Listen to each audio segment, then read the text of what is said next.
The photograph was discovered in a cedar chest sealed for over a century. Its metal clasp fused shut with rust and age, as though it had resisted being opened for most of its existence. The image itself was dated 1895, handwritten in delicate ink along the bottom edge, the numerals slightly smudged as if the hand that wrote them had hesitated. At first glance, it was unremarkable. A family of 6 posed stiffly in front of a weathered farmhouse, their expressions solemn in the way people once wore seriousness like formal attire. The father stood rigid at the center, his mustache sharply groomed, his eyes dulled by long labor. The mother sat beside him, gloved hands folded in her lap, her gaze distant, already carrying the quiet exhaustion of a life that offered little softness. 3 children were arranged neatly around them, each one frozen mid-breath, trapped forever in that fragile moment between instruction and release. Nothing seemed out of place. The photograph was scanned only for preservation, a routine process meant to catalog the past and move on. The initial digital rendering confirmed what the naked eye had already accepted, a typical late 19th century family portrait, indistinguishable from hundreds of others. The lighting was uneven, the edges slightly blurred, the background swallowed by shadow. Time had left its fingerprints in the form of fine cracks and discoloration, but nothing suggested the image was anything more than a relic of ordinary lives long extinguished. It was only when the technician adjusted the resolution, more out of idle curiosity than intent, that something began to feel wrong. The youngest child, a girl positioned near the front, seemed to sharpen unnaturally as the image expanded, while the rest of the photograph softened under magnification, faces dissolving into grain and shadow. Hers became clearer. Too clear. Her dress was plain, her hair parted cleanly down the middle, yet her posture felt incorrect, as if she had leaned into the moment rather than been placed within it. Her eyes, dark and reflective, held a depth that did not belong to the era or the medium, catching light that should not have existed. Unlike the others, who stared vaguely past the lens or at some unseen point behind it, the girl's gaze was precise, focused. As the zoom increased, the surrounding figures began to warp, their features bending under digital strain, but the girl remained intact. Her face did not pixelate. It did not blur. Instead, it seemed to emerge, subtly detaching itself from the photograph's surface, as though the image were thinning around her. There was a faint distortion near her mouth, a suggestion of movement captured, where movement should have been impossible. The longer the screen displayed her face, the more it felt less like viewing an image and more like being observed in return. An uneasy silence settled over the room. The photograph, once benign, now carried a weight that pressed against the senses, a quiet insistence that something within it had endured, waiting patiently for the moment someone would look closely enough to notice. The anomaly first revealed itself in a way so subtle that it could have been dismissed as a trick of resolution, the kind of visual artifact that appears when old images are forced into modern clarity. As the scan deepened, the family's faces began to lose their coherence, features dissolving into soft noise, yet the girl at the front resisted this erosion. Her face sharpened instead of breaking apart, lines growing more defined, shadows settling naturally along her cheekbones in a way that suggested depth rather than flatness. This alone would have been unsettling, but what truly disturbed the observer was the way her proportions seemed wrong when measured against the rest of the image. Her head was angled slightly forward, creating the illusion of closeness, yet the physics of the photograph denied such depth. She appeared nearer than the lens should have allowed, as though she had stepped closer at the exact instant the shutter closed. Closer inspection revealed inconsistencies that could not be reconciled with 19th century photography.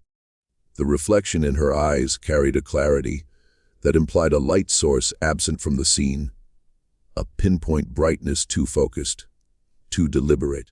The other children's eyes were dull, glassy, unfocused, but hers held definition, the kind seen in modern high-resolution portraits. There was also something unsettling about her expression, not overtly threatening, yet not innocent either. It was a look of understanding, of awareness, as though she knew the photograph would be examined long after everyone else in the frame had faded into anonymity. Her lips rested in a near smile that never fully formed, frozen in a moment that felt less accidental and more intentional. The discomfort grew when anatomical details were examined. Her neck cast a shadow at an angle inconsistent with the rest of the figures, and the line of her shoulders suggested motion, a slight forward inclination that contradicted the rigid stillness demanded by cameras of the era. Long exposure times should have blurred such movement, yet there was none. Instead, the surrounding edges of her form appeared subtly misaligned, as if the photograph had accepted her presence reluctantly, warping itself to accommodate something that did not belong. When overlay comparisons were made between multiple scans of the same image, her position shifted by fractions of an inch. Not enough to be obvious at first glance, but enough to confirm that she did not occupy a fixed point within the frame. Most disturbing of all was the realization that her gaze was not directed at the camera, but beyond it. The angle of her pupils suggested she was looking through the lens, past the photographer, toward something that could not have existed in 1895. The awareness in her eyes carried a quiet certainty, as though she recognized the future act of observation itself, as though she understood that one day someone would look closely enough to notice her, and in that moment, the photograph would no longer be merely an image, but an acknowledgement. A silent exchange stretched across time, unfinished and waiting, as if the girl had always intended to be found, and had been holding her breath ever since, suspended in grain and shadow, listening for the sound of someone finally looking back at her. The investigation moved from the screen to the archives, driven by the uneasy conviction that the girl's presence could be explained by history if examined closely enough. Parish records were retrieved first, their pages brittle and yellowed, names written in careful ink by hands long gone. Birth registries from the surrounding counties were cross-referenced with the family's surname, tracing bloodlines backward and outward, searching for any record of a fourth child born within the appropriate years. There were entries for the parents, marriage certificates neatly filed, and records for 3 children whose names matched the figures in the photograph. But the girl was absent. No baptism, no birth announcement, no burial record. It was as if she had never existed beyond the frame of that image. Assuming an error, the search widened. Census rolls from 1890 and 1900 were examined, including handwritten annotations added years later by clerks correcting earlier omissions. Still, the girl did not appear. The household was consistently listed as containing 5 individuals, never 6. Neighbors' testimonies, preserved in town ledgers and legal disputes, mentioned the family in passing but never referenced another child. School attendance logs, though incomplete, recorded the other children's names repeatedly, while the space where hers might have appeared remained untouched, a silence preserved across decades. The possibility of a visiting relative was considered, then dismissed. Extended family trees revealed no missing cousins of the appropriate age. Photographic practices of the time were studied, including common retouching methods and compositing techniques. Experts concluded that the photograph showed no signs of manipulation consistent with 19th century tools. The grain pattern was uniform, the chemical aging consistent across the entire plate. The girl was not added later. She had been present at the moment the image was taken, even if no record could confirm her right to be there.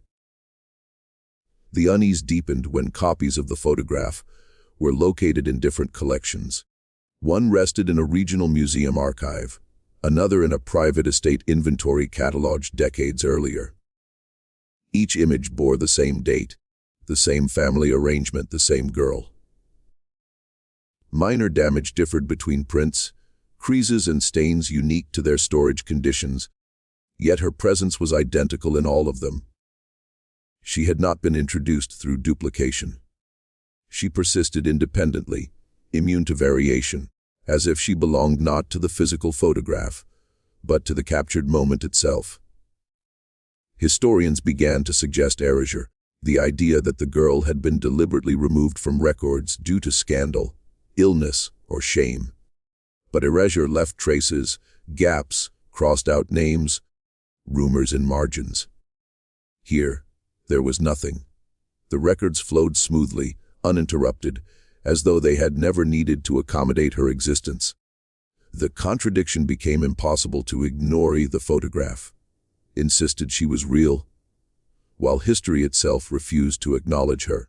One medium declared her undeniable, the other absolute in its denial, creating a tension that could not be resolved without accepting that the image was not documenting a person who had lived, but something that had found a way to appear, anchoring itself in silver and shadow, while leaving no footprint in the world beyond it. The final confirmation arrived not through history or logic, but through enhancement, the slow and meticulous stripping away of everything unnecessary, until only the truth of the image remained. Advanced software isolated the girl's face, correcting for damage, grain, and distortion, reconstructing what the camera might have seen before time interfered.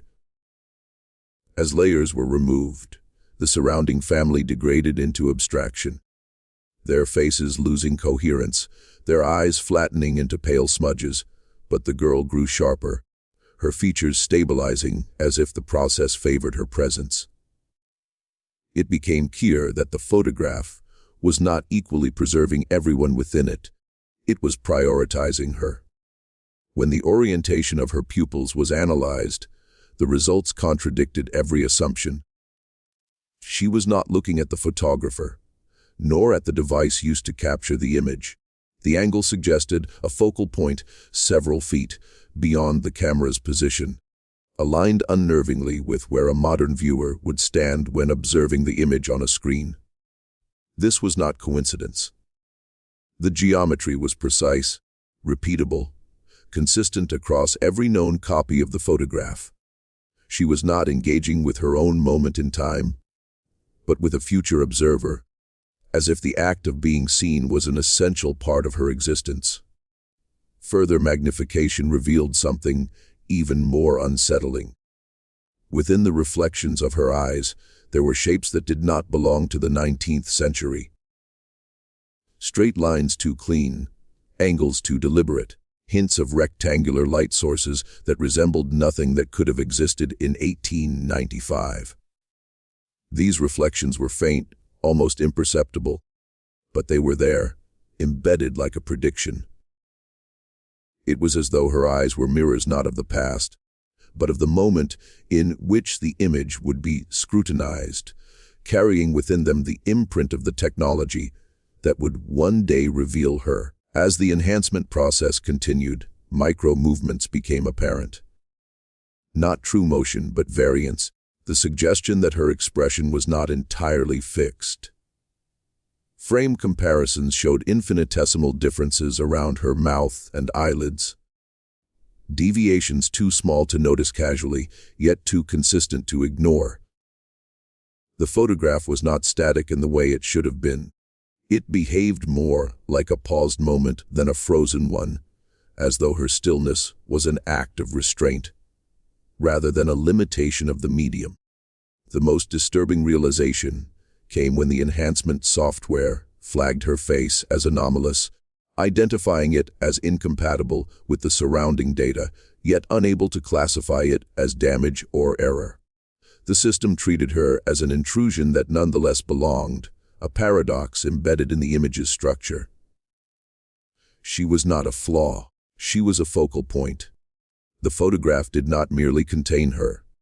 It revolved around her, preserving her clarity while allowing everything else to decay, as if the moment had been captured not to remember a family, but to deliver her forward through time, waiting for the instant someone would finally look closely enough for the exchange to complete, and for her awareness to be met with recognition, her gaze locking onto the present with quiet certainty, no longer confined to the past, but fully awake in the act of being seen. The realization settled slowly, not as panic but as inevitability. The photograph was removed from the screen, the files closed, yet the sensation of being watched did not fade with the darkness of the monitor. That night, sleep came in fragments, interrupted by the same image repeating behind closed eyes, the girl's face, closer now, clearer, her expression no longer restrained by stillness. By morning, the original scan was opened again, driven by a need that felt less like curiosity and more like obligation. The image had changed. It was subtle at first, a shift that might have gone unnoticed by anyone unfamiliar with its details. The girl's posture was different. Her shoulders leaned forward more noticeably, her head tilted at an angle that suggested proximity rather than distance. The space between her and the edge of the photograph had narrowed, as though she had taken a careful step closer. The rest of the family remained unchanged, their forms as rigid and unresponsive as ever. But she had advanced, claiming more of the frame. Panic set in when the metadata was examined. The file had not been accessed since the previous session. No edits had been made, yet the evidence was undeniable. When older backups were compared, the progression became clear. Each time the image had been studied in detail, she had moved closer incrementally, patiently, as if observation itself granted her momentum. The act of being seen was not passive. It was permission. Attempts were made to delete the file. It reappeared. The physical photograph was removed from storage and sealed away, but its digital presence persisted, resurfacing in unrelated folders, embedded in corrupted directories, its timestamp updating itself without cause. And always, the girl was nearer, her face larger, her eyes dominating the frame with a calm that felt earned. The final image left no room for doubt. Her face filled the photograph entirely now, the farmhouse, the parents, the siblings erased by proximity, reduced to nothing. Her features were no longer constrained by grain or age. She looked contemporary, alive. In the reflection of her eyes, there was no longer ambiguity, only a clear mirror of the present moment, the room, the screen, the viewer. The photograph was no longer a photograph. It was a threshold. The last recorded change occurred without warning. The image went black for a fraction of a second, then returned empty. No family, no girl, just a flat, featureless gray, as though the moment had finally been vacated. Relief came too quickly, too easily. Behind the viewer, the room was silent, except for the soft, unfamiliar sound of someone breathing, who had never learned how to leave a photograph behind.